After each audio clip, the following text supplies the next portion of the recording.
इस video class में Bihar board के कक्षा 6 के हिंदी के अध्याय 6 के सभी प्रश्न उत्तर करने वाले हैं। तो वीडियो को पूरा देखिएगा और वीडियो अच्छा लगे तो वीडियो को लाइक करके चैनल को सब्सक्राइब कर दीजिएगा।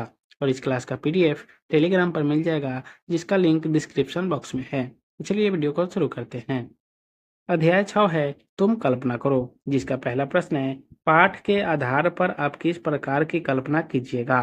तो इसका उत्तर होगा पाठ के आधार पर हम अपनी कल्पना पुरानी नीतियों रीतियों एवं पुरानी कुरीतियों से दूर होकर हर एक क्षेत्र में नवीनता की कल्पना करेंगे।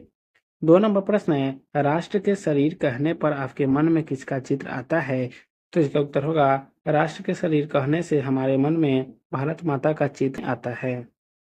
3 नंबर प्रश्न है चित्तौड़ के प्रताप की कहानी हमें क्या सिखलाती है। तो इसका उत्तर होगा चित्तौड़ के प्रताप की कहानी हमें सिखलाती है कि गुलामी हमें कभी स्वीकार नहीं करना चाहिए।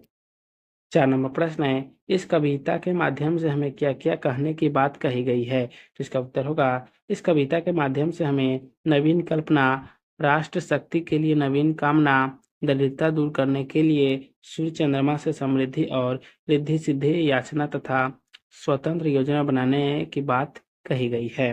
5 नंबर प्रश्न है नीचे लिखी गई पंक्तियों को पूरा कीजिए। जंजीर टूटती कभी न अश्रुधार से, दुख दर्द दूर भागते नहीं दुलार से, हटती न दास्ता पुकार से गुहार से, इस गंग तीर बैठ आज राष्ट्र शक्ति की, तुम कामना करो किशोर कामना करो, तुम कामना करो। पाठ से आगे का पहला प्रश्न है आकाश को स्वतंत्र क्यों कहा गया है। जिसका उत्तर होगा आकाश पर किसी का प्रभुत्व नहीं है, इसलिए उसे स्वतंत्र कहा गया है। 2 नंबर प्रश्न है कविता को पढ़ने के बाद आपके मन में कौन कौन सा भाव उत्पन्न होता है। तो इसका उत्तर होगा कविता को पढ़ने के बाद हमें स्वतंत्र होने तथा स्वतंत्र नवीन कल्पना करने का भाव उत्पन्न होता है। 3 नंबर प्रश्न है इस पाठ के प्रत्येक पद में एक एक काम करने के लिए कहा गया है, उन्हें खोजिए और प्रत्येक के संबंध में 5 पंक्तियां लिखिए। तो इसका उत्तर होगा प्रथम पद में नवीन कल्पना करने को कहा गया है। नवीन कल्पना से ही नया समाज नया राष्ट्र का निर्माण संभव है। नवीन कल्पना के माध्यम से हम पुरानी नीतियों रीतियों और कुरीतियों को दूर कर सकते हैं। जब पुरानी परंपरा रीति रिवाज आदि दूर होगा तो हमें नई धाराएं नई सोच उत्पन्न होगी। दूसरे पद में किशोर नवीन कामना की बात कही गई है। वस्तुतः नई कामना इच्छाएं से ही समाज में या देश में बदलाव संभव है, जो किसी के सामने आंसू बहाने या पूछ काटने का किसी का गुहार लगाने से संभव नहीं है। नई कामना पूरी होने के लिए हमें पूजी होना होगा, तभी हमारी इच्छा पूर्ण हो सकता है। तीसरे पद में याचना करने की बात कही गई है। वस्तुतः पूर्ण से ही पूर्णता की याचना करना चाहिए।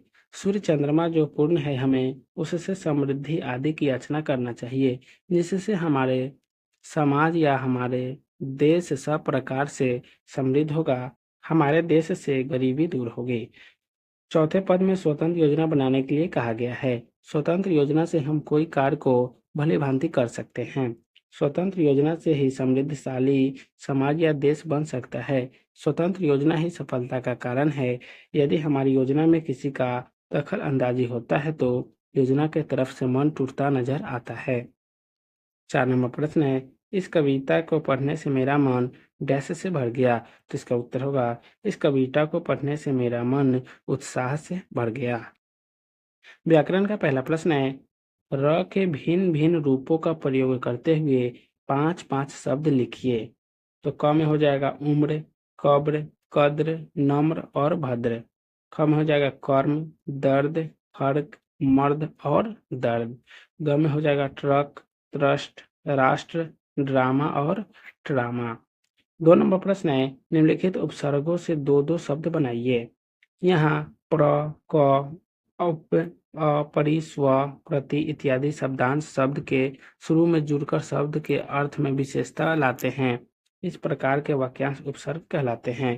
पहला है प्र, तो प्र से क्या हो जाएगा प्रहार और प्रबल। दूसरा है परि, तो परि से हो जाएगा परिश्रम और परिवार। तीसरा है कु, तो कु से हो जाएगा कुकर्म और कुपुत्र। चौथा है पर, तो पर से हो जाएगा परोपकार और पराधीन। पांचवा है उप, तो उप से हो जाएगा उपयोग और उपमान। छठा है स्व, तो स्व से हो जाएगा स्वकर्म और स्वतंत्र। सातवां है अ, तो अ से अविचलन और अचल। आठवां है प्रति, तो प्रतिदिन और प्रत्येक। तो आज की इस वीडियो क्लास को यहीं समाप्त करते हैं, फिर मिलेंगे नेक्स्ट वीडियो में। तो आप सभी को वीडियो देखने के लिए बहुत बहुत धन्यवाद।